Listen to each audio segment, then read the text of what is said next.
Olá, sejam todos bem-vindos.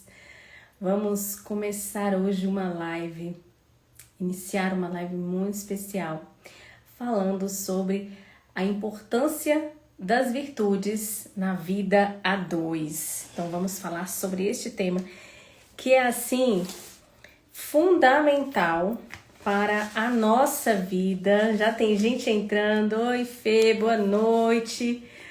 Oi, Braulio, meu amigo, como é que você tá? Vamos entrando aqui, vamos compartilhar. O professor tá chegando aí. E enquanto isso, eu quero dar essas boas-vindas a vocês. Já vou aqui acenando. Oi, Elis, boa noite. Compartilhem também essa live, mandem para as pessoas que vocês consideram assim que seja de suma importância, que vocês venham aprender aqui também, porque quando o professor fala, a gente fica muito maravilhado, né? Porque ele tem o dom realmente da palavra. Isaura, bem-vinda, tudo na paz, graças a Deus. É uma live para assistir também, gente. Quem tiver aí do lado do marido, da esposa, noivo, da noiva. Oi, Mi, boa noite. Quero que vocês me digam aqui. Boa noite, Débora. O que vocês entendem sobre virtude, gente? Enquanto o professor Sérgio não chega aqui, deve estar só terminando de ajustar alguma coisa em casa. E aí a gente já vai falando sobre isso. Mas me falem aqui o que vocês entendem sobre virtude. Vocês cresceram ouvindo falar nessa palavra virtude? É algo até que depois eu quero falar com eles sobre isso. Vocês ouviram essa palavrinha virtude na educação de vocês, quando vocês eram ali crianças, adolescentes? Como é que era a educação das virtudes na vida de vocês, que os pais de vocês passaram ou os professores de vocês passaram? Bem-vindo, Robervânia. Bem-vinda, Laís, Poliana, Cíntia. O professor tá chegando, tá, gente? Quem tem menino pequeno sabe como é que é. Ele deve estar resolvendo alguma coisa. A Erika, eu tava perguntando aqui, para quem já estava aqui do início, sobre essa vivência nas virtudes, essa educação nas virtudes, como foi a infância, ali a infância de vocês. Olá, Luciana. Se vocês ouviram falar assim nessa palavra virtude, como é que era para vocês? Quero que vocês escrevam aqui para mim, para eu ter uma noção. Se o que vocês vão responder se bate com aquilo que eu venho percebendo também na realidade. Olá, vamos lá. Gabriela, o que é virtude para vocês? Então me conta aqui.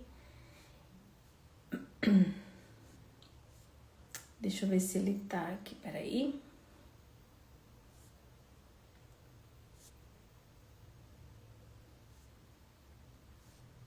O que é virtude, gente? Para vocês.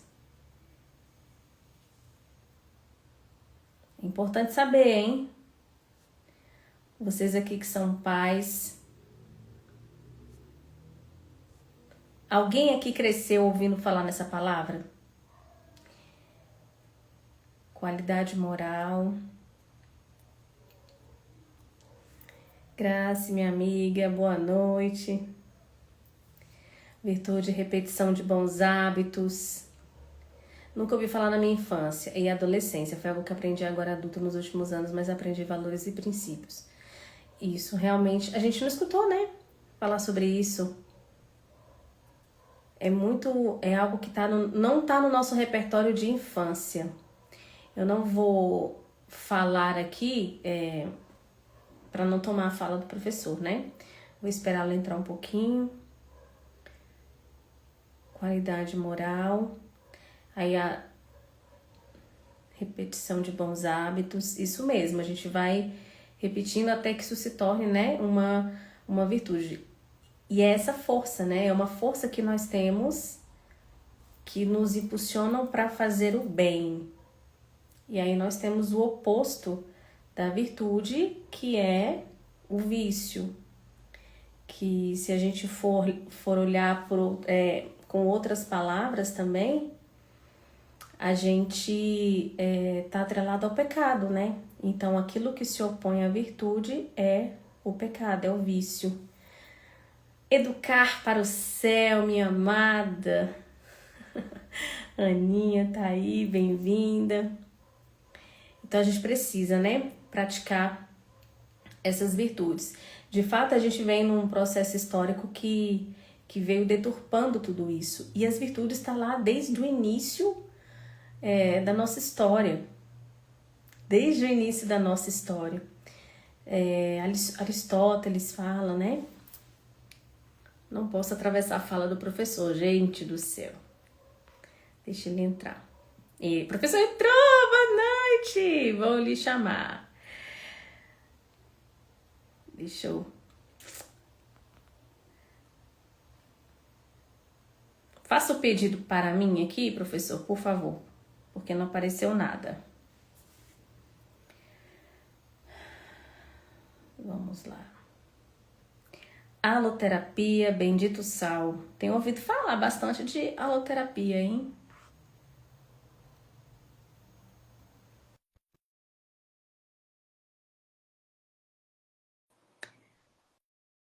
Será que pegou? Será que deu certo? Aceitar. Acho que agora vai. Olá, professor! Boa Olá, tudo bom? Como é que noite! Que coisa vai, Tereza? boa! Ai, coisa boa revê-lo! Demoramos, mas chegamos. Graças a Deus. Não, deu certo. Eu falei, deve estar resolvendo alguma coisa. Sei como é que As às vezes. crianças, né, para variar. Imaginei. Até Ah, falei, não, acho que quem tem filho pequeno é assim mesmo. Tem que dar conta, às vezes os imprevistos acontecem, é menino subindo em cima da gente, é menino chorando na e hora, é um monte de coisa. eu já sou enrolado. Ele Olha, só colabora um cara. ó, para não dizer que aqui também não aconteceu. Acabou de acontecer aqui, ó, com o meu, ó. O que é isso? Um dente? Dente. Olha só. O meu perdeu dois agora. Acho que um ontem e um hoje. Olha, foi nesse momento aqui. Eu falei, não, tem que arrancar logo esse dente. Não tá passando hora da live, não. Tem que ser antes. É isso aí. Nesse momento. Professor, seja bem-vindo. Muito É obrigado. uma alegria você estar aqui. Sinta-se à vontade, sinta-se em casa. Mais do que alegria, é uma honra, né? Diante de uma pessoa que eu até comentei mais cedo com umas queridas de um grupo que eu criei.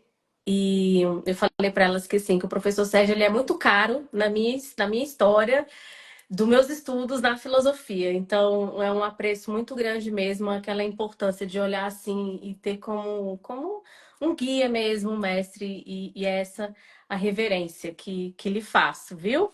Que bom, fico muito feliz. Muito, muito importante mesmo.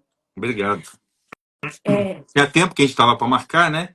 é verdade. E eu sou enrolado, mas também sou ocupado, mas a gente conseguiu achar. Eu vi. Graças a Deus deu certo. Realmente é muita a dinâmica, né, de muitas coisas para fazer. Eu estava perguntando aqui, enquanto o senhor não entrava, sobre o entendimento, o que as pessoas já ouviram falar sobre virtude. Por quê? É claro que existe um público que agora estuda mais sobre isso e que esse assunto já está mais familiar. Mas, por onde andou? Eu quero saber se o senhor tem essa ideia, se pode falar para a gente, se o senhor faz algum pensamento sobre isso. Por onde andou essa palavra, esse ensinamento das virtudes na nossa história? Antes, né, para a gente poder falar, para chegar no relacionamento, mas falando do ponto de vista da história mesmo da gente, porque eu não me lembro de ter crescido, muito embora tenha crescido num lar cristão, tudo isso, de ter sido ensinada nesse termo de virtudes. O máximo que eu escutava era falar assim: paciência é uma virtude.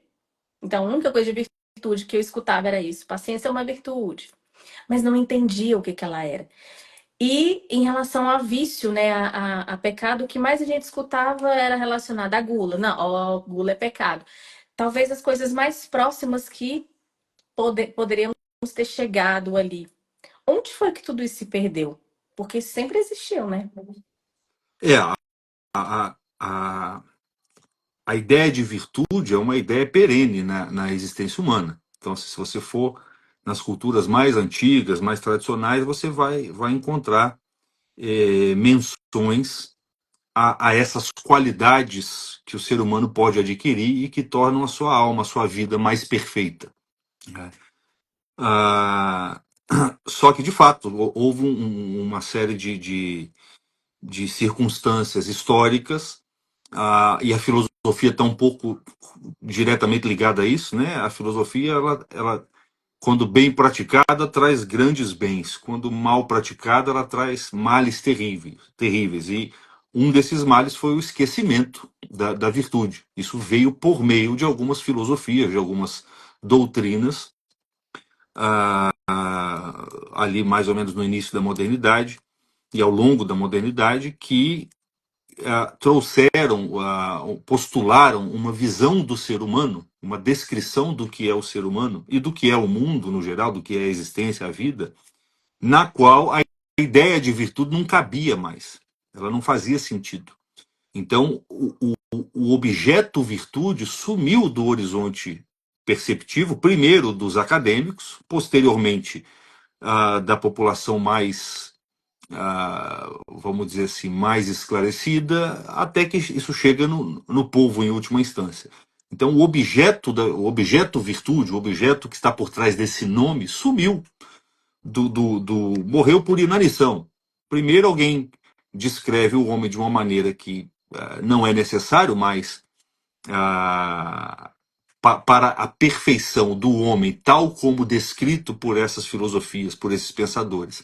Não era mais necessária a virtude, as pessoas começam a deixar de praticar, daqui a pouco sobra só o nome. Uhum. Aí você tem um nome vazio de significado, e você não sabe mais, você ouve aquela palavra, mas ela já não tem, ela pode muito bem ser substituída por uma outra, que é o que aconteceu nessas últimas gerações, onde a palavra virtude significava apenas uma coisa boa. Apenas uma coisa boa. A paciência é uma grande virtude. O que isso queria dizer para a gente? Que a paciência é uma coisa boa. Uhum. Mas elementos fundamentais que compõem, que fazem parte do objeto virtude, já não eram mais acessíveis por meio desse nome. Esse nome já tinha perdido o poder de designar algumas propriedades específicas da virtude, como o fato de que ela é um hábito, como o fato de que ela tem que ser adquirida com um esforço, com um esforço deliberativo, como o fato de que a perfeição humana só pode ser adquirida por meio das virtudes e que, portanto, ela não é apenas ela não é um adereço à vida humana, ela é um componente que integra a vida humana no seu sentido natural, por assim dizer. Então, esses outros componentes da palavra virtude sumiram. E ela passou a designar, o nome passou a designar para a gente apenas ou uma força, por exemplo, quando a gente diz em virtude de tal remédio a pessoa foi curada. Você está querendo dizer o que? Esse remédio tem uma propriedade, tem uma força que curou aquela pessoa. Ou um ato bom, uma coisa boa, de modo bastante genérico, e que não nos diz muita coisa, nem atiça o nosso apetite na direção desse ato, né? O que vem acontecendo nos últimos anos no Brasil é que essas outras propriedades da virtude que estavam ocultas, que não eram mais evocadas pelo nome virtude, elas começaram a ser trazidas à tona. As pessoas começaram a falar: ó, virtude é o seguinte, você tem que trabalhar para adquirir isso, você precisa praticar, né? Você precisa vencer alguns elementos dentro de você que são contrários à virtude. A virtude é um hábito, mas ela não é simplesmente um hábito, ela é um hábito racional, um hábito que envolve escolha. Então você precisa entender muito bem as coisas, praticar as coisas segundo a razão, para aos poucos ir consolidando dentro de você uma força diretiva que a gente chama de virtude. Sem virtude, você não vai conseguir ter um relacionamento estável, duradouro, bom. Sem virtude você não vai conseguir ir para o céu. Então as pessoas começaram a olhar de uma maneira mais penetrante para esse objeto. Pronto, o que é isso então? Como é que eu faço para ter esse negócio? Esse nome passou então a ter um sentido mais amplo, mais profundo para o brasileiro. Quer dizer, pelo menos no nosso meio, como se dizem aí, na nossa bolha, essa palavra já evoca algo um pouco mais profundo, já ativa dentro de nós, inclusive, uma consciência de que nós desconhecemos exatamente o que seja isso, mas nos dá pelo menos algumas notas que tornam esse objeto desejável.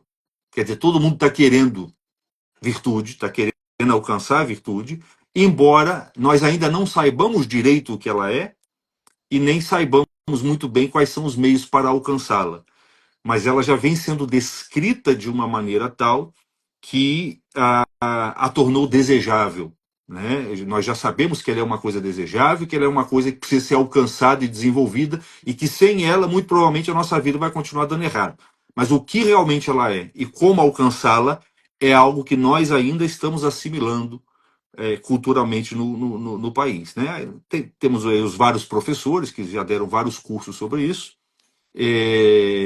mas isso ainda não se expandiu, o que é natural. Primeira coisa, se expande bastante superficialmente, né? As pessoas acham que a virtude é uma coisa que você vai adquirir como um objeto físico, você vai ali, você compra um curso e vai adquirir virtude. O marketing contribui bastante negativamente para isso, porque ele vende a virtude como se ela pudesse ser adquirida por meio de um curso. O curso vai ajudar muito, mas a aquisição da virtude vai depender muito mais e quase que exclusivamente de você.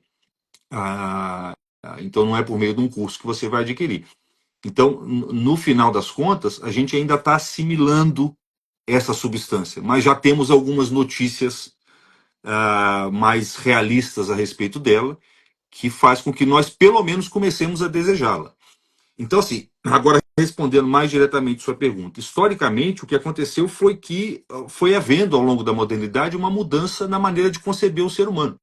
E essa mudança passa fundamentalmente pela desconsideração do ser humano como sendo um ser espiritual, um ser dotado de inteligência, de intelecto. Mas professor, no início da modernidade não foi exatamente quando surgiu o racionalismo? Pois é, o racionalismo já é um degrau abaixo nesse processo, porque considera o ser humano como dotado apenas de razão, que é uma função mais inferior da inteligência, uma aplicação menos nobre da inteligência.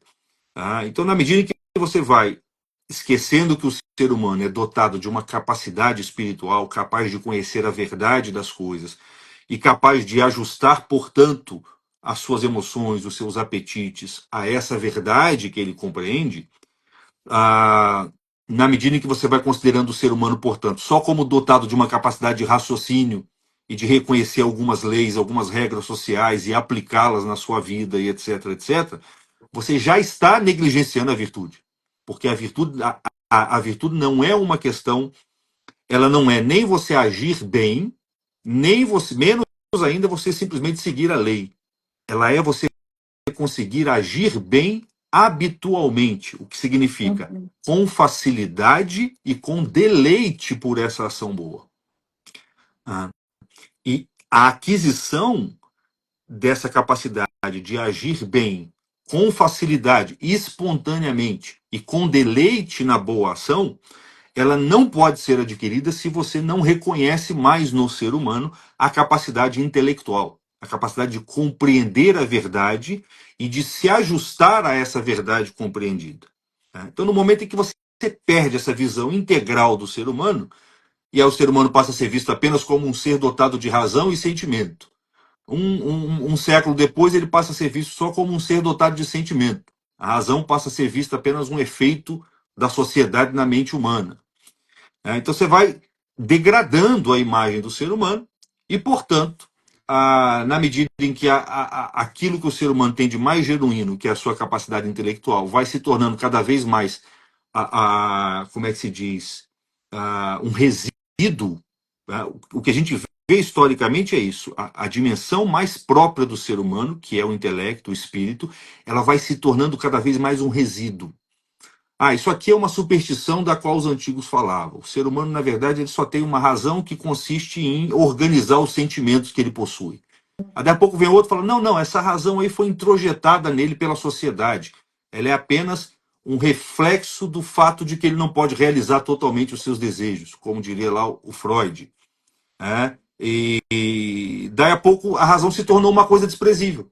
Quer dizer, aquilo, nem só a razão, a inteligência já foi esquecida, a razão, que é uma sombra da inteligência, começa a se tornar um resíduo desprezível, e, portanto, você vai começar a buscar a realização da sua vida não no resíduo, mas naquilo que está sendo valorizado como constituindo a natureza humana mesmo. Que hoje é o quê? Os instintos, os impulsos, aquela materialidade bruta, afetiva bruta que o ser humano possui, que é justamente a matéria que deve ser trabalhada pela inteligência e pela razão para constituir a virtude.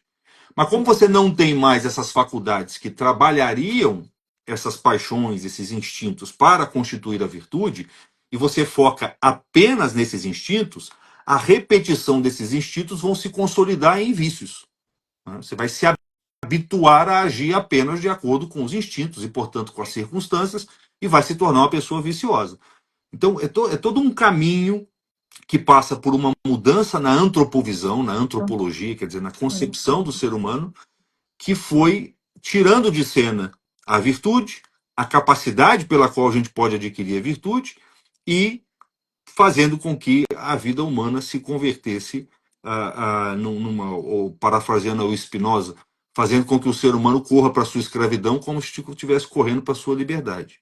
Que é o que a gente vê hoje. Todo mundo achando que é livre, achando que está tendo uma vida melhor, que o mundo está evoluindo, e você vê as pessoas cada vez mais parecidas com bichos, ou até com coisas piores do que bicho. Porque os bichos não são tão esquisitos como os seres humanos de hoje. Né? É verdade. Eu lembro até do filme do Pinóquio, né? Que tem essa alusão bastante de que eu gosto bastante de falar sobre isso. Até numa das nossas aulas na pós que a gente fez em logoterapia, um dos professores falava sobre isso, né? Da gente olhar o filme do Pinóquio com outros olhos, porque as pessoas acham que apenas o Pinóquio é a história do menino que o nariz cresce porque mente. Mas esquece de olhar o tanto que ele se despersonaliza quando ele é entregue aos prazeres. Então, Exatamente. ele vai se tornando. Ele não é mais um ser humano, né? Ele não tem mais. Ele vai perdendo as características. E é isso que vai acontecendo, né? Com a gente, vai se tornando como se fossem bichos. Aí é Exatamente. Até, totalmente até disforme. mais do que isso, por quê? Porque a sua espécie é a espécie humana. Isso você não pode perder. Então, você começa a sobrevalorizar as dimensões do seu gênero, que é o gênero animal, você começa a sobrevalorizar os impulsos animais, mas você não perde com isso a espécie, a diferença específica da sua espécie, que é a inteligência. Então, o que vai acontecer é que a sua inteligência vai se tornar escrava das paixões. O que significa que as suas paixões vão começar a se manifestar, entre aspas, inteligentemente. Tá? Não que a inteligência vai dar forma para elas, o que seria a maturidade, a vida virtuosa. Mas elas vão se propagar na sua rebeldia, na sua irracionalidade própria, através da inteligência, através de cálculos, através do engenho próprio da inteligência humana. Isso é o que a gente chamaria de perversidade. É a barbárie, é a perversidade. Então é um negócio, por isso que eu falei, é pior do que você virar bicho. É você ser um ser humano semelhante a um bicho. E isso é o que a gente poderia chamar talvez de monstruosidade. Isso é um monstro. Né? Não é. Se fosse só virar bicho, estava um pouquinho mais simples. Mas tem a É, inteligência que é usada é, errada. porque os bichos eles são perfeitamente governados pela natureza. Né? Tanto é que você não, você vê o ser humano ele se degenera e fica semelhante aos animais, mas você o continua julgando moralmente. Você continua culpando ele pelos seus atos. Se eles virassem bichos mesmo, você não faria isso, porque os bichos não são culpáveis pelos seus atos. Então ele está virando um negócio pior. Tá? É uma inversão, não é só uma degradação, é como se fosse uma contra-efetuação do ser humano. Né? É um negócio muito, muito esquisito. É o que diz o ditado medieval: a corrupção do melhor é a pior. Então, quando você pega um ser muito nobre, dotado de inteligência, a corrupção dele vai ser muito, muito maléfica. Ele se corrompe mais, os extremos são maiores. Ó. Quer dizer, entre uma minhoca boa e uma minhoca má, quase não tem diferença. Mas entre um ser Uhum. humano bom e um ser humano mau, a diferença se alarga. Entre um anjo bom e um anjo mau, a diferença você imagina o que é. Né? Então, não é apenas uma degeneração, mas é um processo de perversão muito esquisito. Por isso que existe o tal do anticristo. Você imagina o que vai ser o anticristo. Não vai ser um bicho, entendeu? É um ser humano completamente malicioso, pervertido, que vai usar a sua inteligência para fazer o mal de uma maneira descomunal. Uhum. É verdade. E é interessante pensar assim, trazendo isso para a realidade dos casais, né, dos casamentos. Eu que trabalho muito de frente com casais e vejo essa dificuldade muitas vezes de quando um dos dois está ali passando por um momento de, de traição, né? Estão ali num caso extraconjugal e tal, e você vê que às vezes tá lá a esposa lutando por esse marido, lutando, lutando, lutando, e a palavra, né, a expressão que na maioria das vezes elas utilizam ele está irreconhecível, não é ele, não parece ele, e muitas pretendem continuar lutando por esse casamento, né? Por mais que esse marido esteja com a cabeça virada, né? Uhum. Elas percebem, né? Que olha, não é ele, é outro, ele se transformou em outra pessoa. Não adianta falar nada com ele, porque ele está completamente dominado, né? Fica, Completamente a dominado. dimensão humana fica inacessível ali. Exatamente. E não consegue, assim. Claro que há o que superabunda ali, que é uma questão da graça, porque é muito quebrado com, querendo ou não, com um sacrifício muito grande, com atos mesmo de amor. A caridade pura ali sendo aplicada nesse relacionamento, para tentar resgatar o que tem de bom dentro dessa pessoa, para ele enxergar, ou para ela, no caso também, para essa pessoa enxergar a bondade, enxergar como se fosse uma luz mesmo, né? Porque ele tá tão embebido de si mesmo, tão embebido que não consegue ser bom para ninguém, a não ser para ele mesmo, né? Sim. E uma alma que está assim, como está essa alma, né? Onde está essa alma? Onde está a razão? Será que essa pessoa pensa?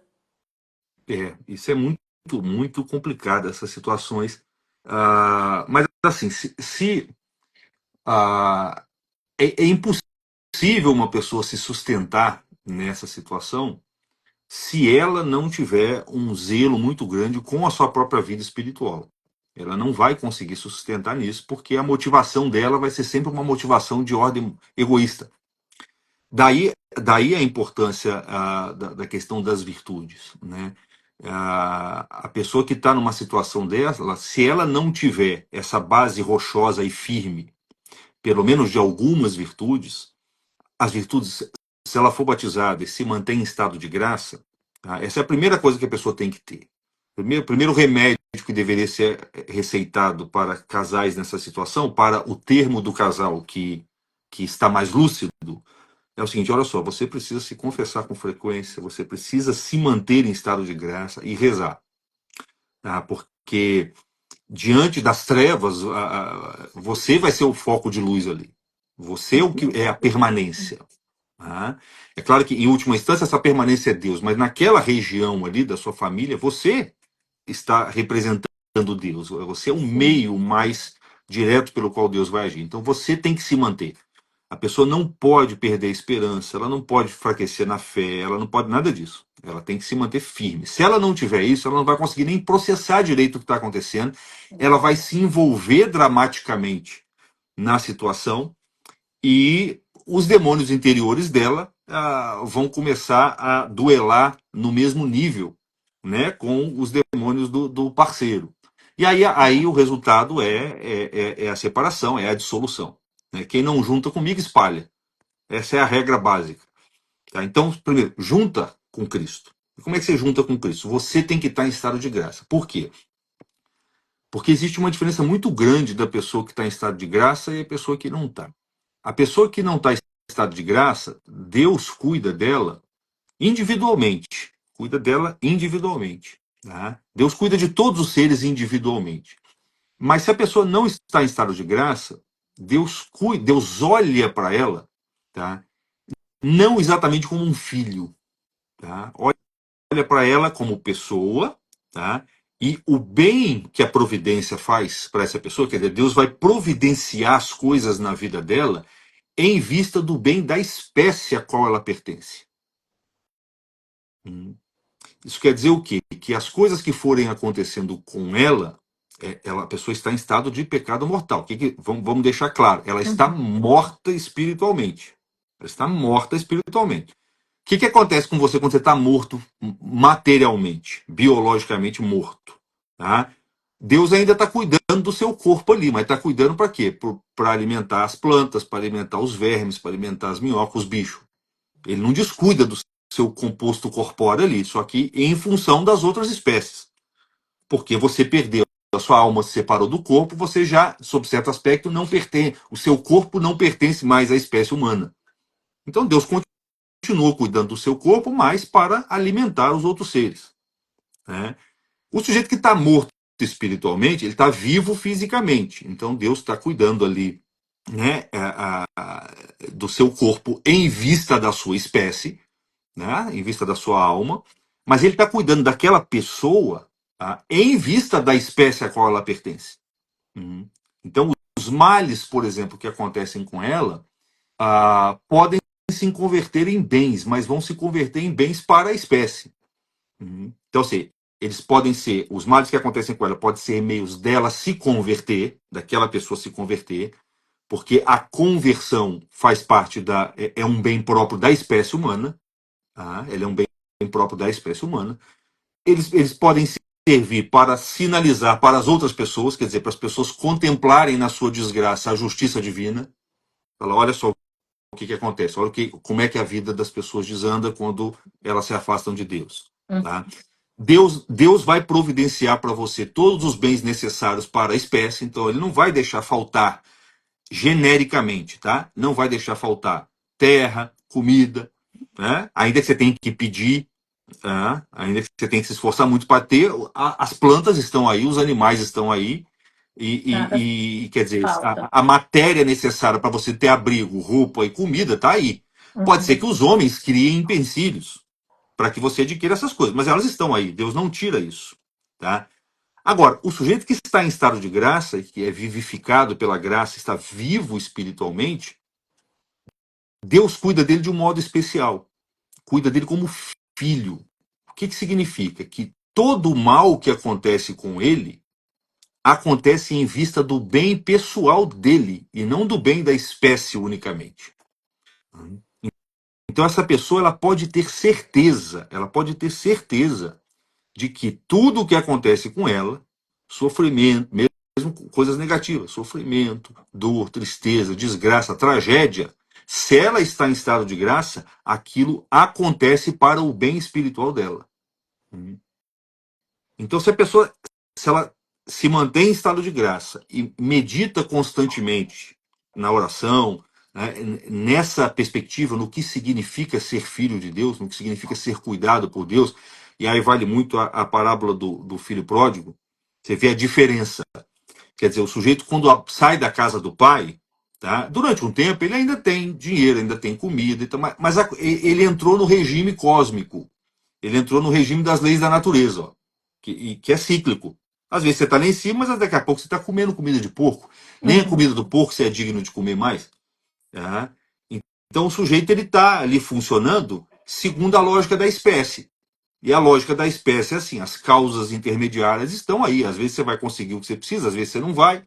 Tá? Agora, o sujeito, quando volta para a casa do pai, né, o outro irmão se sente até injustiçado, porque parece que é uma coisa desproporcional.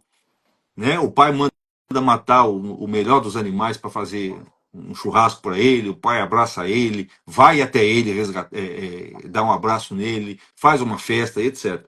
Então, é um outro regime de existência. É claro que os efeitos dessa participação nesse novo regime de existência não são visíveis aos olhos da carne. Sim. Porque pelos olhos da carne vai continuar morrendo gente na sua família, vai continuar tendo desgraça, vai continuar doente, seu marido vai continuar fazendo o que for. Então os problemas, do ponto de vista da visão carnal, continuam tudo do mesmo jeito. É pela visão da fé que você vai conseguir perceber que existe um delineamento, um design divino ali, tá? Que Deus está costurando tudo aquilo ali em vista dos seus bens, do seu bem espiritual. Tá? E faz parte do seu bem espiritual o bem daquele que está unido, que tem uma comunhão carnal com você, que é a sua carne.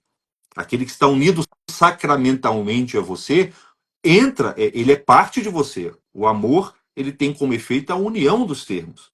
Vocês são, sob certo aspecto, uma coisa só. Uhum. Então, ainda que a gente não esteja falando ainda de virtude ou do que a pessoa pode fazer para melhorar, para ajudar o marido, o simples fato dela se manter em estado de graça já coloca o próprio marido indiretamente nesse regime, porque ele é parte dela.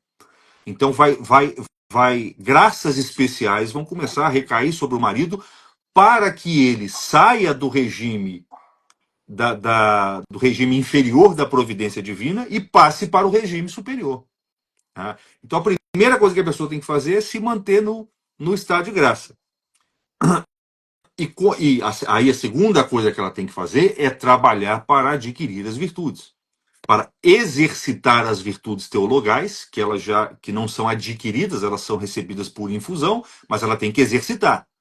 Né? As virtudes teologais elas são recebidas, mas se você não as pratica, elas não se desenvolvem, por assim dizer. Então, praticar as virtudes teologais, vida de oração, penitência, etc., e trabalhar para adquirir as virtudes morais adquiridas. Fala para as pessoas, quais são as virtudes teologais, para quem não entende nada, que está ouvindo a primeira vez sobre isso.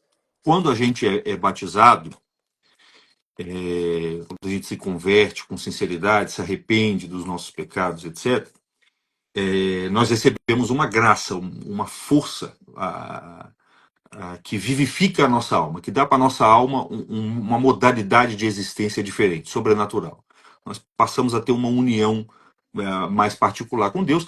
Essa união não é perceptível no começo, tá? Mas ao longo da prática da vida espiritual você começa a perceber essa união. Essa graça, essa força sobrenatural que é infundida na nossa alma, quando a gente é batizado ou se arrepende com sinceridade, perfeitamente dos pecados, etc., ela aperfeiçoa, ela aperfeiçoa as faculdades, as capacidades mais nobres que nós temos, que são a inteligência e a vontade. Inteligência é aquilo pelo que a gente conhece as coisas como elas são, a verdade. A vontade é aquilo que nos move na direção do bem, tá? Na direção das coisas boas, principalmente dos bens morais, dos bens espirituais. Essa graça, ela aperfeiçoa a sua inteligência, tornando a sua inteligência capaz de aderir a verdades sobrenaturais. Quer dizer, tem verdades que a sua inteligência pode conhecer naturalmente, por reflexão, raciocínio, investigação. Mas tem verdades que a sua inteligência não pode conhecer naturalmente. Essas verdades chegam para você através da tradição, da revelação. Deus contou para os profetas, para Adão, para Noé, Jesus Cristo contou para a gente, isso chega para a gente. Quando você está em estado de graça, a sua inteligência é capacitada a aderir a essas verdades, mesmo sem poder provar essas verdades, sem ter a prova racional dessas verdades, que é o requisito que naturalmente a nossa inteligência exige para aderir a alguma coisa. Sim. Né? Um exemplo prático, quem aqui já se converteu deve ter percebido que quem é que tinha uma vida fora da religião, depois se converteu, deve ter notado que chega um momento da sua vida em que você fala assim: nossa, agora, curiosamente, eu acredito que Jesus Cristo é Deus, com uma firmeza tal que eu não sei de onde veio. Antes eu não acreditava nisso, agora eu acredito. Eu acredito mais nisso do que em um monte de coisas que eu teria razões para acreditar. Tá? Mas eu acredito nisso com uma firmeza muito grande. Eu creio até que eu daria minha vida. Eu preferia entregar a minha vida do que abandonar essas verdades. E, no entanto, eu não posso prová-las. Eu não posso prová-las. Da onde que vem essa força que me faz crer nisso? Essa força vem da graça. Isso é a fé. Quando a fé capacita a sua inteligência a aderir, a abraçar verdades que transcendem a própria inteligência, tá? A gente chama isso de fé. É a fé sobrenatural. Tá? E a fé você recebe no batismo. Só que você tem que praticá-la. Porque a fé cresce. A fé ela cresce em firmeza e em constância. Ela vai ficando mais firme e mais constante. Ela vai ficando menos abalada pelas circunstâncias. Então você tem que rezar, fazer atos de fé. Isso é fundamentalmente pela oração, para que a sua fé fique mais firme. Na sua vontade, que é um apetite natural que você tem pelas coisas boas, que faz você querer as coisas boas, a graça vai infundir duas virtudes, que é a esperança e a caridade.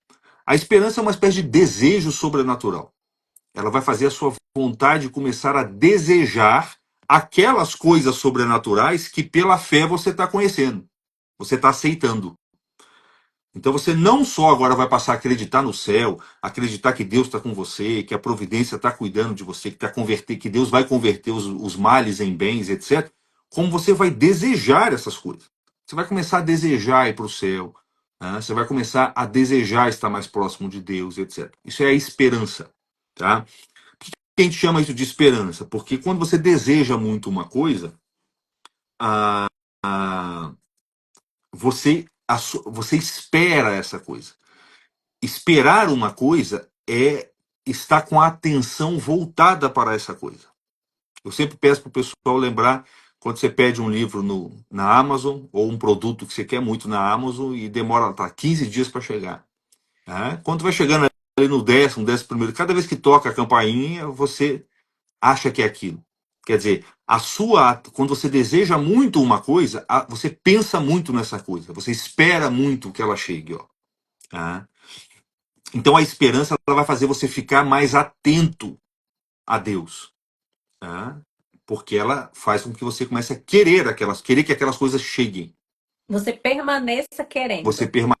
permanece querendo. O desejo ele antecipa um pouco do objeto desejado. Uhum. Ele antecipa um pouco desse objeto. E é por isso que São Paulo diz que a esperança é uma âncora que nos une ao trono divino. Você começa a Eu, ficar mais atento ali. eu sou particularmente assim, quem me conhece aqui sabe, quem é minha paciente aqui também sabe, é, que eu sou particularmente apaixonada na virtude da esperança. Ela me tem assim de uma forma, porque pode ser porque minha fé esteja muito, não que eu seja né, mas pelo meu histórico de vida, eu percebo que a minha fé ela tem base, ela tem raiz, talvez pela minha criação, enfim. Então, ela talvez por essa raiz que me foi, né, que eu cresci, e eu percebo que a minha esperança ela me motiva demais. E eu falo muito isso, principalmente para quem está no processo de restauração, de um casamento conturbado. Quando as pessoas chegam e falam, eu não acredito mais, eu não creio mais que vai ter uma mudança. Ou seja, ali elas estão pautadas apenas no que elas conseguem Sim. enxergar. Elas não enxergam a transcendência. Elas vão ter, no máximo, elas estão trabalhando na clave dos apetites naturais. Então, quer dizer, a situação tá, do ponto de vista natural, a situação está toda fechada. Então Sim, não tem por que ela ter esperança. Pelo contrário, ela tem desespero, não. desesperança. Agora, se você está vinculado a Deus pela fé, você sabe que Deus pode atravessar todas as circunstâncias concretas e modificar tudo assim com uma frase, entendeu? Com uma frase, uma palavra, uma nota musical. Deus muda tudo. Então Deus atravessa as coisas e faz o que ele quiser. Então essa esperança é uma esperança meio absoluta, meio infinita, porque ela transcende o emaranhado de causas naturais que é a raiz da nossa desesperança e do nosso desespero natural. Mas isso você só adquire se você tiver fé. E é a mesma coisa, do mesmo jeito que quanto mais você pensa naquela comida, mais você quer comer, mais você deseja aquela comida, quanto mais você pensar em Deus, mais e nos bens celestes, mais você vai ter esperança naquilo. Então a esperança ela cresce na medida em que você conhece mais o objeto, porque conhecer mais o objeto torna esse objeto mais desejável, mais apetitoso. Então você tem que tornar, pela oração a gente torna Deus mais apetitoso.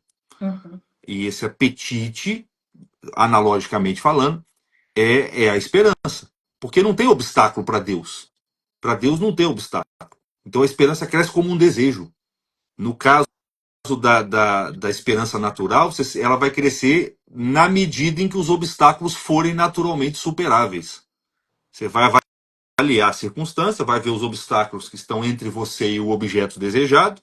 Se eles forem superáveis, vem esperança. Se eles forem insuperáveis, ou te parecerem insuperáveis, vem o desespero. Mas em relação a Deus, não tem obstáculo insuperável. Né? Então vem a esperança. Né?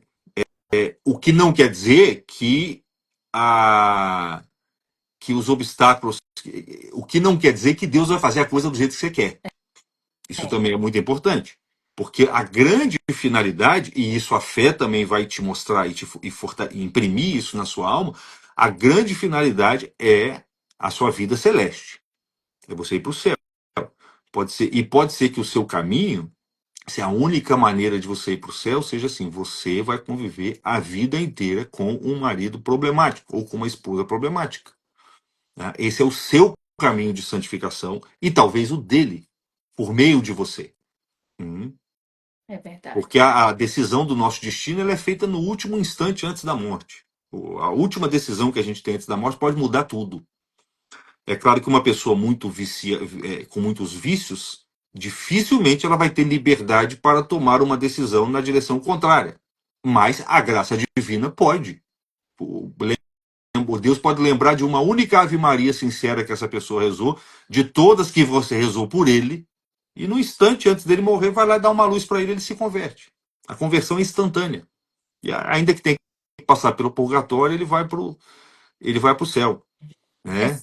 é se manter agarrado também naquela passagem, né? Se crer, será salvo tu e tua casa, né? Tua família. Exatamente, exatamente. É isso aí. E a caridade é o amor, né, por Deus. Então, ela vai vir como ah, o amor aí é o que vai te unir mais profundamente e principalmente o que vai fazer com que você comece a já desfrutar da presença de Deus de algum modo. Por isso que a caridade é o motor fundamental da santificação. Pela caridade você vai se unir a Deus e já vai colher os frutos dessa união mesmo na vida terrena, que é um certo deleite, uma certa pacificação interior, tá? Que virá disso. Mas tudo isso tem que ser exercitado. Então, o cristão tem que aprender a fazer um ato de fé, a fazer um ato de esperança, fazer um ato de caridade. A gente aprende isso recitando, mas a recitação serve apenas para estimular os atos, que são atos internos. Você pode muito bem recitar lá o ato de fé da boca para fora. Você tem que Uhum. deixar que aquele discurso recitado vá moldando os seus afetos interiores. Até chegar no momento em que você não precisa mais do discurso. Porque o ato de fé, o ato de esperança, o ato de caridade, ele é instantâneo. Você tem que aprender a fazer ele o tempo inteiro. Viu uma coisa bonita, viu uma cena, alguma coisa te tocou na realidade, boa ou triste, faz um ato de fé, faz um ato de esperança, faz um ato de caridade. Né?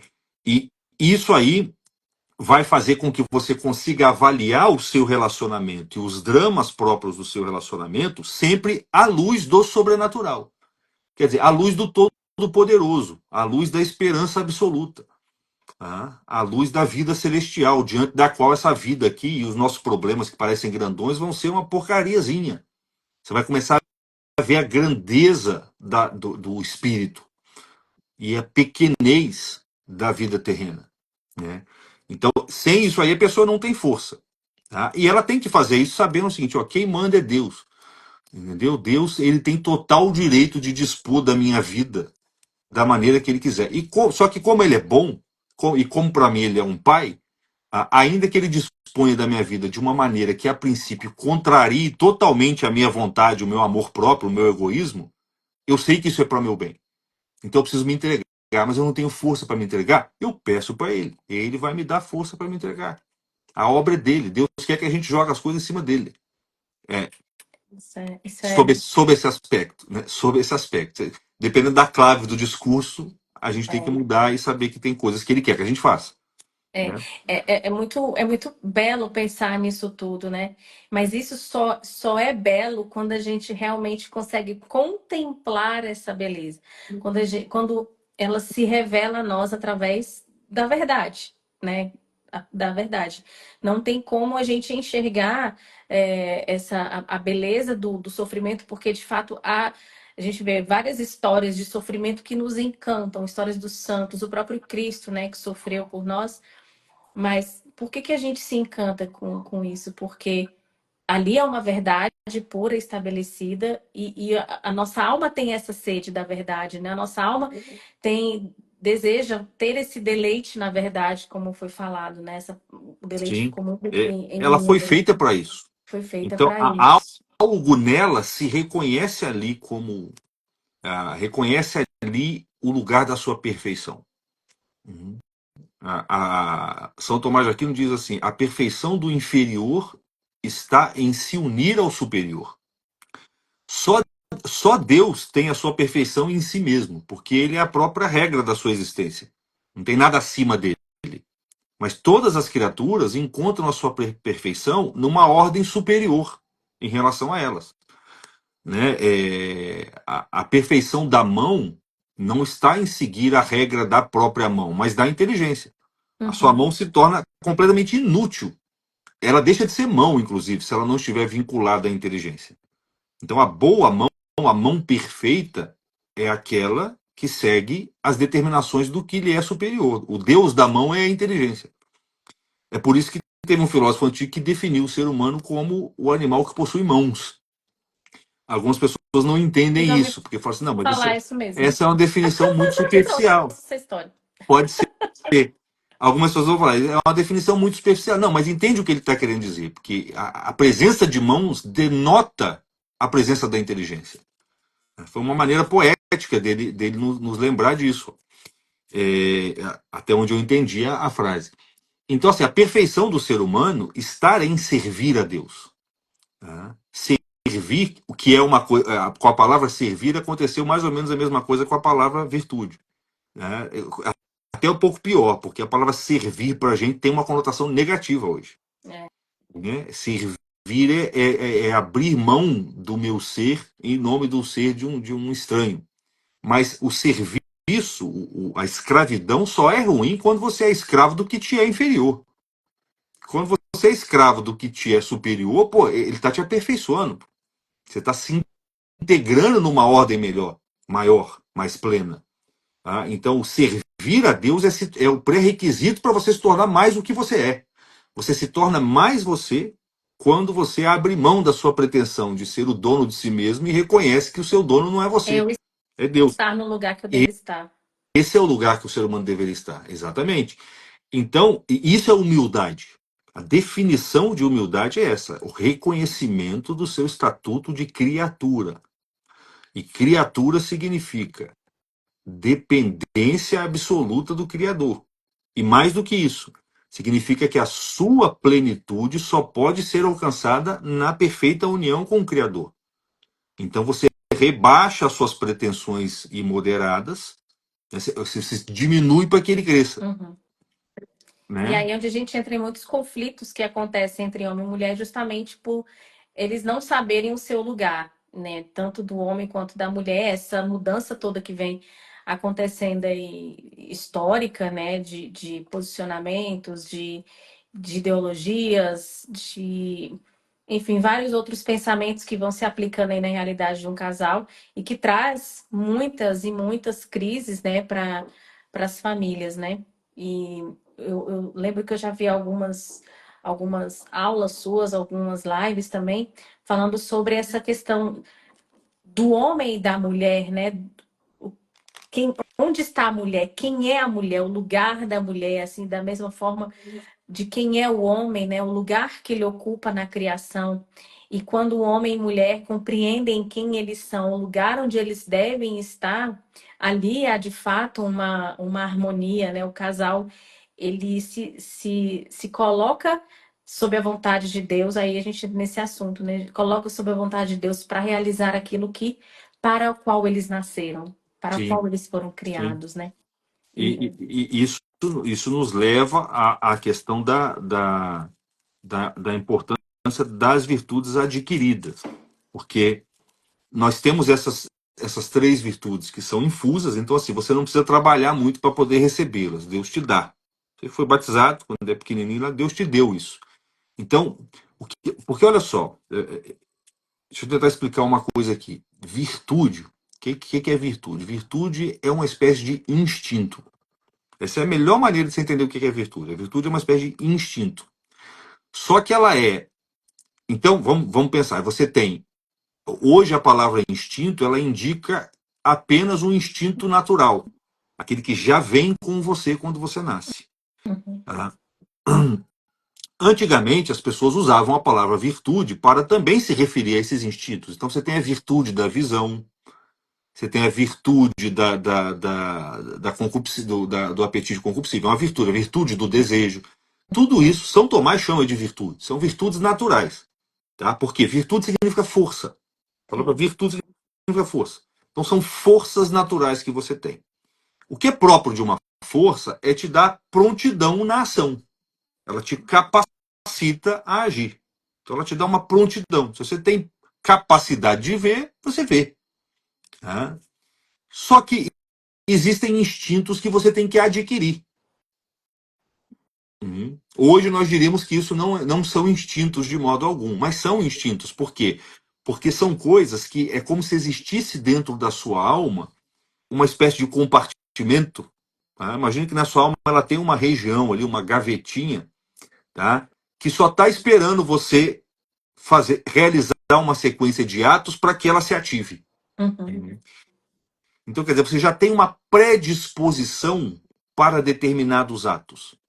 Só que essa predisposição ela precisa ser ativada pela prática desses atos. Tá?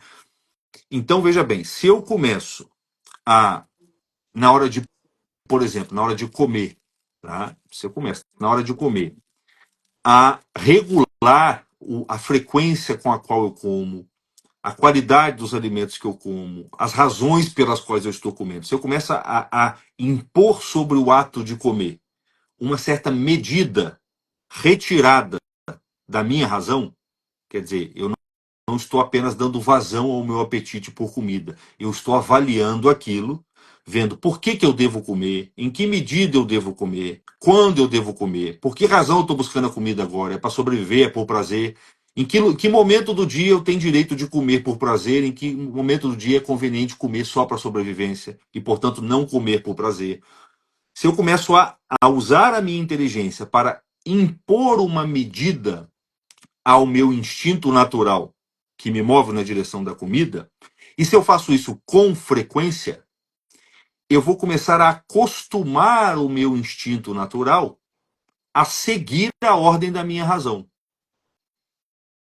E esse acostumar, esse costume que vai ser gerado ali, que a gente chama de hábito, tá? Ele não é um adestramento, não é você não está fazendo. No começo vai parecer que você está violentando os seus impulsos, mas é porque os seus impulsos já estão inclinados na direção contrária, certo? Então, se você tem uma coisa que está inclinada na direção errada, no momento de acertar aquilo, vai dar a impressão de que você está violentando aquilo. uhum. Mas não é que você está violentando, é que aquilo já está pesando para o lado errado. Então, até você colocar aquilo no eixo, vai doer um pouquinho.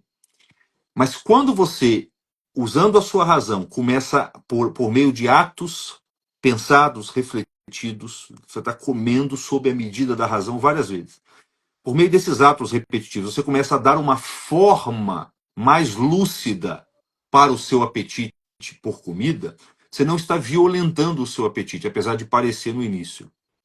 Por quê? Porque esse apetite seu já é humano. Você não é um animal, você não é uma alma humana montada em cima de um tigre, em cima de um leão, de um boi. Você é um animal racional. Quer dizer que a sua animalidade já é inclinada naturalmente na direção da sua humanidade. Dá para entender o que eu estou dizendo? O seu apetite por comida, ele já é na base humano. Mas Não é animal. justamente não é animal. Justamente por isso. Aí a gente poderia perguntar, mas por que, professor, então, que ele se rebela contra mim? Deixando de lado o negócio do pecado original, para não complicar muito, a razão é a seguinte: olha só. Justamente porque ele é humano, a perfeição dele só pode ser alcançada por atos deliberados da sua parte. Se eles já fossem totalmente codificados a agir de uma determinada maneira, eles não seriam humanos. Seriam como no caso dos animais, que comem até se saciar. E pronto, acabou. No seu caso, justamente por eles serem humanos, eles exigem que você haja sobre eles para que eles se completem na sua perfeição. Então a natureza faz metade do serviço, mas justamente porque aqueles apetites são humanos, a outra metade tem que ser feita por você, porque isso é ser humano, é contribuir com a natureza, é completar a natureza. Então você vai começar a agir racionalmente de formas repetidas até aquele apetite se habituar a seguir a razão. Quando ele se habituar a seguir a razão, ele vai descobrir uma coisa maravilhosa, que apesar de no começo aquilo parecer uma violência, na verdade agora ele descobriu a verdadeira. Vai acontecer com ele o que vai acontecer com você servindo a Deus, como a gente falou agora há pouco. Você vai descobrir que esse serviço não é escravidão coisa nenhuma, não é violência nada. Pelo contrário, agora eu me descobri, servindo a Deus eu sou mais livre do que eu era. Isso vai acontecer com o seu apetite. Quando ele se integrar perfeitamente na razão, ele vai falar: nossa, agora eu sou perfeitamente um desejo por comida.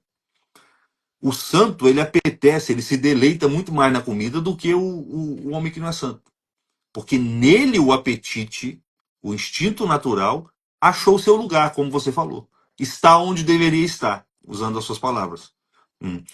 E aí é o seguinte, o que aconteceu? Agora, quando você adquire esse hábito, comer de modo moderado, no momento certo, a quantidade certa, se privar de comida nas ocasiões em que a razão julga que você deve se privar de comida, tudo isso se tornou fácil, deleitoso e espontâneo. Ora, fácil, deleitoso e espontâneo são as características fundamentais daquilo que você faz instintivamente. Então ficou natural para você fazer aquilo. É uma espécie de instinto, só que é um instinto que não está abaixo da razão. É um instinto que está integrado na razão. É como se fosse um instinto racional. Por isso que quando a gente olha para um homem maduro, que é dotado das virtudes, de fato, a gente fala assim, mas como é que ele faz tudo isso sem doer? Sem parecer que ele está brigando com ele mesmo? A resposta é porque isso para ele virou uma segunda natureza. Segunda natureza significa segundo instinto. É um instinto adquirido. Então, vamos pensar na virtude como assim, é um instinto que você tem que adquirir. Tá? Porque senão a gente fica assim, virtude é o que é uma regra que as pessoas confundem muito virtude com atos virtuosos. Não é isso. Exatamente. Atos virtuosos você está caminhando. Você tem que repetir esses atos até uma hora eles se encaixarem numa região lúcida dentro de vocês e virarem um componente natural. E o que é próprio da virtude? Além de você fazer a coisa com facilidade e com alegria, é próprio da virtude o caráter de imobilidade. Aquilo é difícil de ser removido. É próprio do hábito, desculpa, não só da virtude, do vício também. É próprio do hábito. Você vê que o cara que tem um vício, ele faz aquilo com facilidade, ele se deleita naquilo, tá? E ele é difícil você tirar ele daquilo. O cara que atingiu a virtude também. Ele faz aquilo, ele faz o bem com deleite, ele faz o bem com facilidade, tenta tirar aquilo dele. Vai dar o mesmo trabalho que dá para você curar um viciado, você vai ter para tirar a virtude do sujeito. Então ele tem mais resistência, ele é menos moldável, ele é menos sugestionável pelo mundo, pelas circunstâncias. Ora, como é que você vai viver com uma outra pessoa a vida inteira, se doando para ela, cuidando de filho, né, sem você ter essa base que te permite se manter, ter um mínimo de firmeza diante das variações circunstanciais que são completamente loucas e esquizofrênicas, ainda mais no Entendo. mundo de hoje. Então Isso você mesmo. tem que ter isso. Agora, as virtudes infusas, as virtudes, essas virtudes adquiridas, que são as do meio, então tem as virtudes naturais que já vêm com você. Tem as adquiridas, que são as do meio, que você adquire usando reflexão e repetindo os atos. Tá? Paciência. No geral, são as virtudes, tal como a gente fala por aí hoje. Tá? E tem as virtudes infusas. As virtudes infusas elas são invertidas, porque primeiro você recebe o hábito, para depois você começar a praticá-las. Tá? As virtudes adquiridas, você primeiro começa a praticá-las para depois adquirir o hábito. Uhum. As infusas, primeiro Deus infunde o hábito, então quer dizer, você já tem uma predisposição para crer, para desejar as coisas celestes e para amar Deus, para desfrutar de Deus. Essa predisposição está aí. Você só tem que aprender a colocá-las em ato. E como é que você aprende a fazer isso? Com oração, rezando, fundamentalmente com oração. O sujeito que faz isso, ele não é mais movido só pelas forças da natureza, como o homem animalizado. Ele não é nem só mais movido pela sua própria razão, como o homem maduro, o homem virtuoso. Ele passa a ser movido pelos instintos do Espírito Santo. Na palavra de São Tomás usa a palavra instinto para falar das moções, dos movimentos do Espírito Santo na alma do homem justo, santificado. Então, assim, é um instinto superior, é um instinto de terceiro grau, né? Porque nesse caso vai começar a acontecer coisa com você, você vai começar a tomar decisões, a ter forças que você vai falar assim, isso aqui não veio nem da natureza, nem do meu esforço. Isso aqui veio do alto. É Deus que está fazendo isso aqui. É claro que tudo isso, falando assim, parece uma coisa simples, uma coisa. Tudo isso exige um trabalho da nossa parte, né? Mas a gente foi feito para fazer esse trabalho. A gente vai fazer mais o que na vida? Entendeu? O que mais a gente vai fazer na vida? Vai ficar o quê? Jogando videogame? Pô? Tudo bem se o seu marido fica lá jogando videogame, entendeu? Fica lá vendo série, jogando futebol, portão. Tudo bem. Essas coisas também têm o seu lugar na vida, que é pornografia, É, não. Mas o futebol, o videogame, tudo bem. Mas se ele está embaralhado, embolado nessas coisas, tudo bem, mas você não pode estar. Você, porque Deus escolheu você para ser o ponto luminoso ali dentro. isso eu falo Então, muito. assim, Isso eu falo muito para as pessoas, porque, às vezes vem uns questionamentos, né? Até quando? Até quando eu vou ter que ficar rezando por ele? Eu tenho que fazer a frase mais clássica de quem está fazendo terapia. Eu tenho que fazer terapia para saber lidar com as pessoas que precisam fazer terapia. Mas eu falei, mas é isso mesmo, você não vai fugir disso, não. Se você quiser tá ali com a sua mente equilibrada, né? Encontrando o sentido de você estar lutando pelo seu casamento, é claro que a terapia faz parte disso. E outras coisas que também são importantes que é da gente colocar, né? Assim como essa questão desse trabalhar a vida espiritual, trabalhar as virtudes, buscar crescer nas virtudes, é você estar ao lado de pessoas que te levem para isso, que te ajudem nesse movimento, né? sim. Porque é muito difícil você permanecer firme se você está completamente rodeado de pessoas que caminham completamente contra aquilo que você está se propondo a viver agora, né? Numa vida de valores, de virtudes, de coisas que vão edificar ali sua casa, seu casamento, né? Evitar pessoas, ambientes, pessoas que possam frequentar sua casa para romper com elos, romper com ciclos que podem, de certa forma, contaminar a tua vivência, né? Contaminar a tua alma, contaminar o teu imaginário também, né? Porque tudo a gente vai alimentando, alimenta o imaginário, alimenta e tudo mais. Então, essa vivência, tem até outra coisa que eu costumo muito falar, né? Às vezes as pessoas querem resolver os problemas do casamento muito rapidamente e não querem esperar o processo, não querem aguardar um tempo de maturação. Às vezes você vem carregando um problema há tanto tempo já, tão longo, que, que vai demorar para isso se resolver, Sim. porque já se tem o hábito, já se tem o vício de outras coisas que não são boas dentro daquele relacionamento. E aí, É o negócio da imobilidade própria do hábito. Então você tem que exatamente. entender isso. A pessoa está consolidada naquilo e não vai ser fácil tirá-la dali. É, Né? E uma coisa que, desculpa te interromper, mas uma coisa nada. que eu lembrei aqui, a pessoa que está naquele regime superior da providência divina, que está em estado de graça, a oração dela tem eficácia para a conversão dos outros. A pessoa que está fora disso não tem.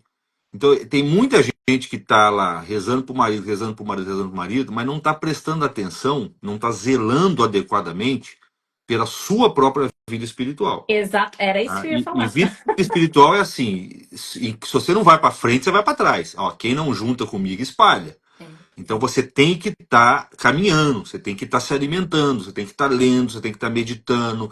Enjoou, sentiu que estagnou num ponto, varia um pouco, faz uma outra devoção, vai.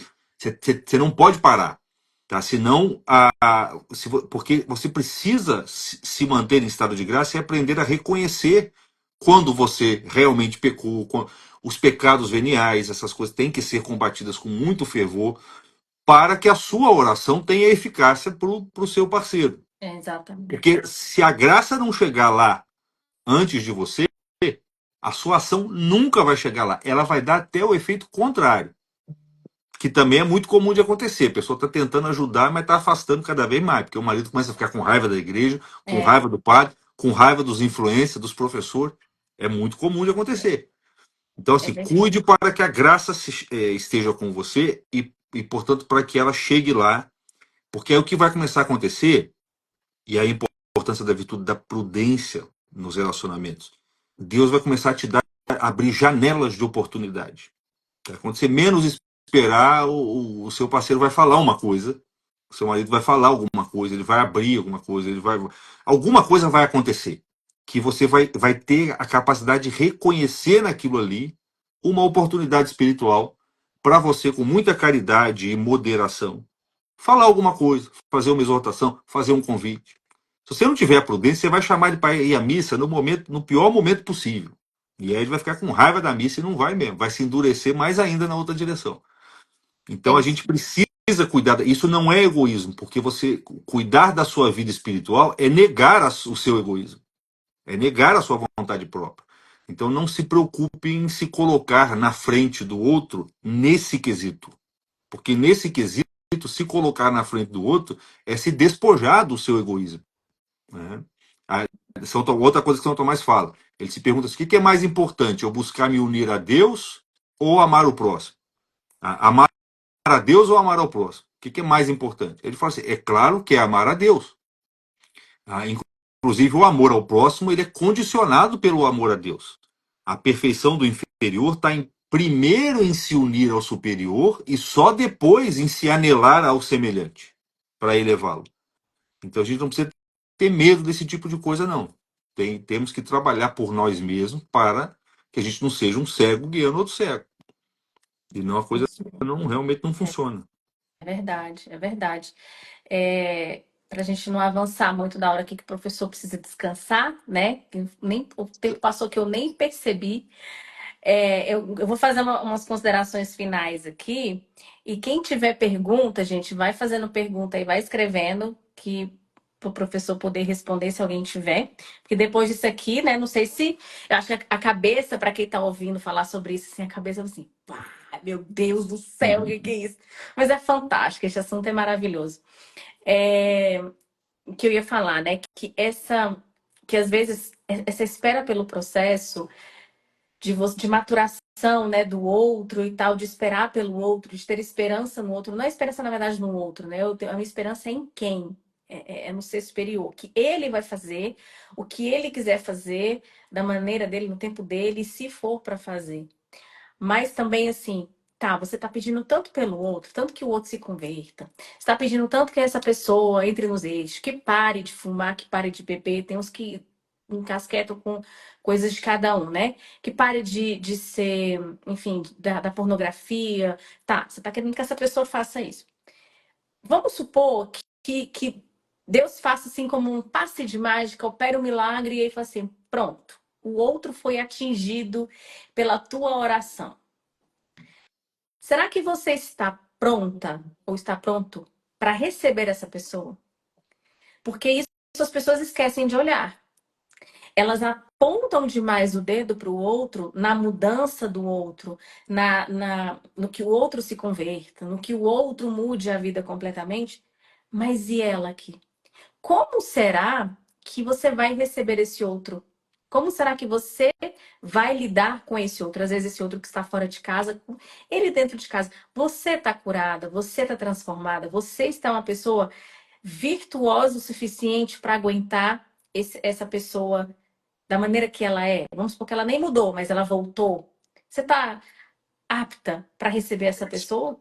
Sim, Então, sim. essa mudança precisa, primeiro a gente tem que, claro, você vai manter-se em oração, né? Você precisa ter pessoas ao seu lado que vão te ajudar nesse processo de oração para você se colocar, se manter firme. Algo que eu também, né, gosto muito de recomendar é que as pessoas tenham ali os seus sirineus, eu uso até essa palavra, né? Tem o seu sirineu ali para te ajudar a carregar essa cruz desse momento. Não necessariamente que você precise contar tudo da sua vida que está acontecendo, porque existem problemas que são muito pessoais, muito sigilosos, muito pesados de você revelar para os outros, mas você pode pedir para alguém, cara, reza por mim, meu casamento não tá bom, reza por nós, pela minha família, e isso já é algo. Isso já é algo muito grandioso que vai te ajudar. Então, essa pessoa vai estar com você nesse momento. E eu digo que é, a, a, a transformação vai acontecendo. Primeiro que ela vai começar em você. E você tem que estar disposta a mudar primeiro, a Sim. trabalhar esses vícios que tem em você, né? Para que depois você esteja pronto para receber aquilo que o outro vai te trazer, que às vezes não é o que você quer. É, e até porque aí tem vários elementos aí, até porque a maior parte das ocasiões, o nosso amor pela outra pessoa ainda não é de fato o amor propriamente humano. Né? É muito comum que a gente ame a outra pessoa com um amor ah, utilitário. Quer dizer, no fundo, você é como você ama um chocolate. Você ama o chocolate, salva as proporções. Né? Você ama o chocolate, mas no fundo você está amando é você mesmo. Você ama o chocolate porque ele é Ele um te dá bem que te prazer. falta. Ele é um bem que te falta. Uhum. E o amor entre pessoas, o amor para ser amor genuíno entre pessoas, ele não pode ser um amor que se converta no amor próprio. Eu não posso amar o outro como um meio para que um bem seja realizado em mim. Né? A pessoa ela é a dignidade de pessoa consiste em ser um fim em si mesmo. É só por isso que Deus, se você tiver estado de graça, ele pode converter todas as coisas para você, cuidar de você como um filho. Porque a dignidade, a individualidade significa que você tem um fim em você mesmo. Você não é um meio para as outras coisas. Os bichos, as plantas, as pedras são meios para a vida humana. Mas a vida humana não é um meio para outra coisa. Ela é um fim em si mesmo.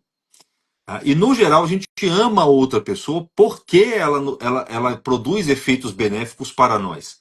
É claro que esses efeitos, eles existem e eles são desejáveis, mas isso tem que ser como um prêmio. Isso é um extra que vem. O verdadeiro amor é você amar a outra pessoa por ela mesma. Né? Isso é uma coisa um pouco obscura. Numa outra ocasião a gente pode explicar isso melhor. Mas é como se fosse assim. É como o amor de uma pessoa, de um ser humano por outro ser humano. Sabe quando vamos supor, você tem que escolher. Hoje em dia as pessoas não pensam mais assim, né? Mas assim, você tem que escolher entre salvar a vida de um cachorrinho ou de uma pessoa. Uma pessoa desconhecida. Né? Tem assim, tem o seu pet, tá, queridinho, e tem uma pessoa desconhecida. Um ser humano normal, tá? Ele vai falar, não, não. Ainda que eu desconheça essa pessoa, ela é humana. Ela pertence à mesma espécie que eu. Quer dizer, eu tenho algo que ela também tem.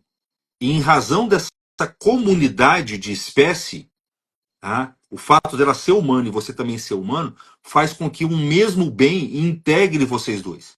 Então, isso torna possível que você a ame, não porque ela te causa algo, mas porque você se reconhece nela. O que eu amo em mim, que é a minha humanidade, tem nela também. Então, eu amo ela como eu me amo. Ó, isso é amar ao próximo como a ti mesmo. Então, você não está amando ela porque ela vai te dar algo que você não tem. Você está amando ela porque ela tem algo que você tem. E é isso que significa o que Aristóteles diz: o amigo é um outro eu. Você se reconhece no outro. Tá? Esse é o verdadeiro amor. Se você ama o seu esposo, a sua esposa, com um amor utilitário, quer dizer, se em última instância aquele amor ali se converte num bem, e muitas vezes a frase eu não estou reconhecendo ele significa isso. Não estou dizendo que é o caso das ocasiões em que as pessoas se expressam assim, como você relatou no início, mas muitas vezes essa frase significa isso. Quer dizer, ele não está mais atendendo às minhas expectativas. Tá? Esse amor ainda não é amor humano. E se essa pessoa se converte e a graça chega lá, como você disse, ela começa a endireitar a sua vida, você vai ter problemas. Você vai ter problemas, porque você não vai ter. Porque isso pode significar mudanças radicais na vida daquela pessoa. Ela pode, inclusive, quebrar suas expectativas. Você pode ficar com saudade do marido que jogava bola e jogava videogame. Entendeu? Porque agora ele só quer saber de rezar, só quer saber da igreja, né?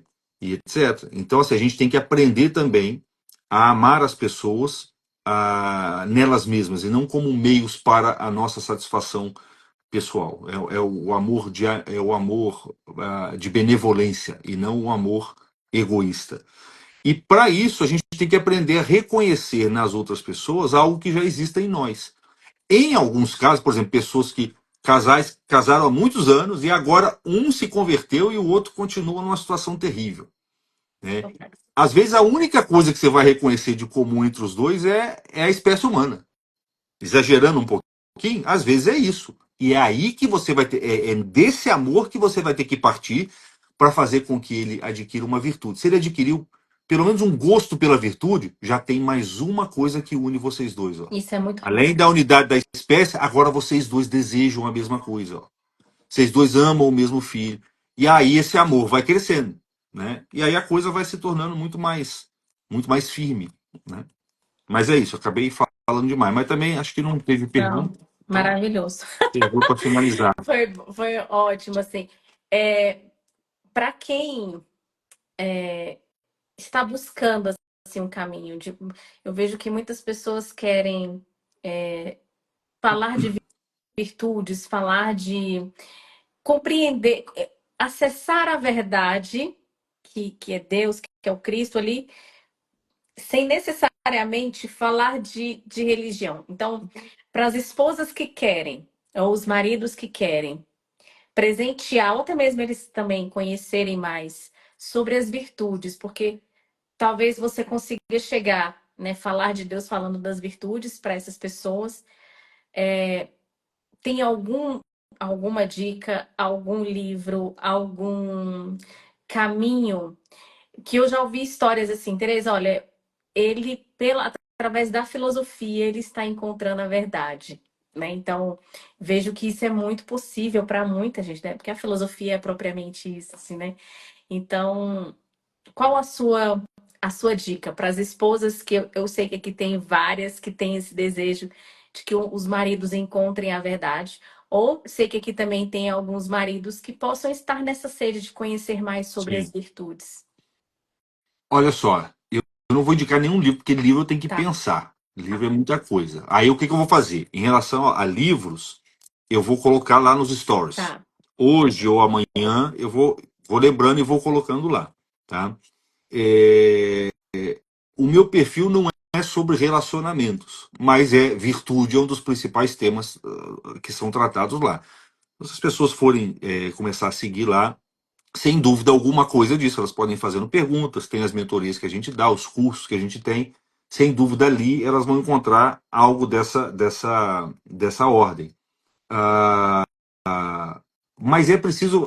Existem muitos livros, só que os livros eles são muito ambíguos. Às vezes eles podem expulsar, porque depende da densidade, depende do tipo do leitor, da disposição da pessoa. O que eu vou fazer? Eu vou citar lá uma série de livros, vou colocar, vou tentar descrever o grau do livro em termos de dificuldade. Esse aqui é para quem quer isso aqui, para quem quer aquilo, e já pode ser algum começo. Mas o ideal é você ter uma pessoa, um professor, alguém que fale do assunto. Não estou falando isso, estou fazendo propaganda de mim mesmo, Mas não. já Eu aproveite e estou só, faça sua eu tô propaganda, os só, seus cursos, suas coisas eu tô aí. só, eu tô só repetindo o que se fala mesmo. A gente aprende as coisas com outra É, pessoa. Tá? O livro é uma maneira indireta de você acessar uma outra pessoa, mas o livro ele não é a inteligência da outra pessoa, ele é o conteúdo daquela inteligência registrado mais ou menos em palavras. Tá? Então, assim, acompanhe, no caso, o nosso perfil, acompanhe aí as outras pessoas e acho que esse é o caminho. Você vai gerar afinidade específica, você tem que notar sempre. Eu acho que o marketing contribui muito mal, contribui de maneira muito negativa para essas coisas, então tem que ficar um pouco esperto com o marketing, tem que focar na sinceridade, no que, na inspiração que aquela pessoa te der. Mas eu acho que se as pessoas forem lá no perfil, a partir de amanhã, talvez, a gente comece a botar uns livros, a falar um pouco mais sobre isso para atender essa demanda aí. perfeito, Tá? perfeito, professor. Muito obrigada. Eu que Eu tinha aqui agradeço.